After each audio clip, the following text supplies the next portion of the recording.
Mon Seigneur et mon Dieu, je crois fermement que tu es ici, que tu me vois, que tu m'entends. Je t'adore avec profonde révérence. Je te demande le pardon de mes péchés et la grâce de faire avec profit ce moment de prière. Ma Mère Immaculée, Saint Joseph, mon Père et Seigneur, mon ange gardien, intercédez pour moi. Un jour, Pierre est venu poser une question à Jésus. « Seigneur, quand mon frère commettra des fautes contre moi, combien de fois dois-je lui pardonner ? Jusqu'à 7 fois. » On s'imagine que Pierre aura certainement eu quelques petits problèmes avec quelqu'un. Peut-être toi aussi d'ailleurs, tu auras eu ça dans ta vie également. Certains te jouent un mauvais tour, pas simplement une fois, mais plusieurs fois. Et ça commence à bien faire. On en a marre. Peut-être que comme Pierre, tu aurais aimé avoir Jésus qui te donne un chiffre pour savoir jusqu'à quand tu peux tolérer cela et à partir de quand tu pourras t'énerver sans problème et ne plus pardonner avec l'autorisation de Dieu lui-même. Pierre propose 7 fois, parce que ça lui semble déjà suffisant, non ? Mais Jésus dit, je ne te dis pas jusqu'à 7 fois, mais jusqu'à 70 fois 7 fois. Ce n'est pas la peine de faire le calcul. Ce que Jésus veut nous dire ici, c'est qu'il faut être prêt à toujours pardonner. Le problème est de savoir, est-ce qu'il faut toujours pardonner en toutes circonstances ? Et c'est ici que Jésus va nous raconter une petite histoire. Un roi voulait régler ses comptes avec ses serviteurs. Et on lui amena quelqu'un qui lui devait 10 000 talents, c'est-à-dire 60 millions de pièces d'argent. Et comme il n'avait pas de quoi rembourser, le maître ordonna qu'on vende tout ce qu'il a, avec sa femme, ses enfants, tous ses biens, jusqu'à ce qu'il rembourse sa dette. Alors il se prosterna à ses pieds en disant « Prends patience envers moi et je te rembourserai tout. » Et saisi de pitié, le maître du serviteur le laissa partir et lui remit toute sa dette. Waouh, Jésus, franchement, c'est une dette énorme. En fait, un talent représente à peu près 30 à 40 kilos de métal précieux, d'or, d'argent, de pierres précieuses. C'était une mesure de poids. Ça vaut 6000 deniers. Un denier était le salaire d'une journée d'ouvrier normale. Et donc, 10 000 talents, ça valait 60 millions de journées de travail. 200 000 ans de travail d'un ouvrier. Ça se chiffre en milliards ou dizaines de milliards de dollars. Je me demande si quelqu'un a jamais eu une dette pareille au niveau personnel dans toute l'histoire de l'humanité. Et ce maître devait être très très riche, puisqu'il a remis cette dette comme si de rien n'était. Mais en sortant, le serviteur, tout content, trouva un de ses compagnons qui lui devait 100 deniers, le salaire de 100 journées de travail. Et il se jeta sur lui pour l'étrangler en lui disant « Rembourse ta dette ». L'autre tomba à ses pieds aussi en lui disant exactement la même chose « Prends patience envers moi et je te rembourserai tout ». Mais il refusa. Il le fit jeter en prison jusqu'à ce qu'il ait tout remboursé. Alors ses compagnons étaient attristés. Ils allaient raconter l'histoire au maître qui rappela son serviteur et lui dit « Serviteur mauvais, je t'avais remis toute cette dette parce que tu m'avais supplié. Ne devais-tu pas à ton tour avoir pitié de ton compagnon comme moi-même j'ai eu pitié de toi ?» Alors il le livra au bourreau jusqu'à ce qu'il ait tout remboursé. Et ici Jésus, tu nous donnes la conclusion de l'histoire. C'est ainsi que mon Père du ciel vous traitera si chacun de vous ne pardonne pas à son frère de tout son cœur. Nous avons tous une dette disproportionnée par rapport à Dieu. Et les pardons que nous pouvons octroyer aux autres représentent bien peu de choses en rapport. En fin de compte, le maître est prêt à pardonner n'importe quelle dette, mais pas à n'importe quelle condition. Il faut que la personne soit sincère et qu'elle-même soit miséricordieuse, comme le maître.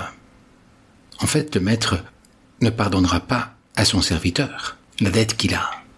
parce que ce serviteur mauvais n'a pas su pardonner la dette que les autres avaient envers lui, parce qu'il n'a pas montré de miséricorde envers ses semblables. Bref, Jésus nous invite à toujours pardonner une personne sincère, qui vient réellement pour demander pardon. C'est ainsi que Jésus pardonne à n'importe quel pécheur ou pécheresse qui se présente devant lui pour lui demander sincèrement pardon. Par contre, il en va tout autrement pour ceux qui ne reconnaissent pas leurs fautes, leurs péchés, comme certains pharisiens. Or, pour pécher, il faut être conscient d'une façon ou d'une autre que l'on fait quelque chose de mal. Donc ces personnes savent qu'elles ont fait du mal, mais elles ne le reconnaissent pas. Il y a comme un manque de sincérité envers soi-même, envers les autres, envers Dieu. Et ces personnes ne sont pas pardonnées. Dieu le Père est prêt à tout pardonner, même les péchés les plus graves. Mais ne jouons pas avec la miséricorde de Dieu.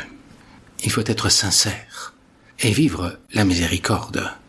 Dans le fond, cela signifie que nous ne pouvons pas abuser de la bonté infinie de Dieu. Soyons sincères dans notre lutte, dans notre désir d'être fils de Dieu, et donc d'être miséricordieux comme lui. Parfois, pardonner demande un dur effort sur soi-même, surtout lorsque l'agresseur est particulièrement violent et injuste. Un peu comme ce que tu as subi, Jésus, lors de ta passion et de ta crucifixion. Mais lorsque l'agresseur revient vers la victime, contrit, sincère, plein de désirs charitables envers sa victime, Jésus insiste pour que nous ouvrions notre cœur et que nous offrions notre pardon. Dans un livre, Dolores Aveiro, la mère du fameux joueur de football Cristiano Ronaldo, raconte comment, à cause de la pauvreté et des 3 enfants qu'elle devait éduquer, elle avait voulu avorter. Elle est allée voir un médecin, mais celui-ci s'est absolument opposé à l'avortement. Désespérée, elle est allée demander conseil à une amie qui lui a donné ce conseil: boire de la bière brune bouillante et courir jusqu'à être très fatiguée. Mais ça n'a pas marché. Et Dolores s'est finalement résignée à garder son 4e enfant. Celui qui a sauvé la famille de la pauvreté, Cristiano Ronaldo, un des meilleurs footballeurs de l'histoire. Et plus tard, quand il est devenu grand, elle a raconté cela à son fils, en pleurant. Et Cristiano Ronaldo n'a pas gardé de rancœur envers sa mère. Il savait que Dieu l'avait laissé naître pour donner une meilleure vie à sa famille, en faisant table rase du passé. Et Ronaldo a dit à sa mère: « Tu n'es pas la mère du meilleur joueur du monde, mais tu es la meilleure mère du monde. » Sainte Marie est une très bonne mère pour nous, et elle est notre avocate devant Dieu. Elle implore son pardon pour toutes les fautes que nous faisons. Nous n'aurons probablement pas de gros efforts à fournir pour pardonner, mais nous sommes tous quotidiennement confrontés à de petits affronts ou des vexations. Comme le dit Lewis, pardonner les incessantes provocations de la vie de tous les jours, encore et toujours à la belle-mère autoritaire, au mari brutal, à l'épouse qui harcèle, à la fille égoïste, au fils malhonnête. Comment y arriver?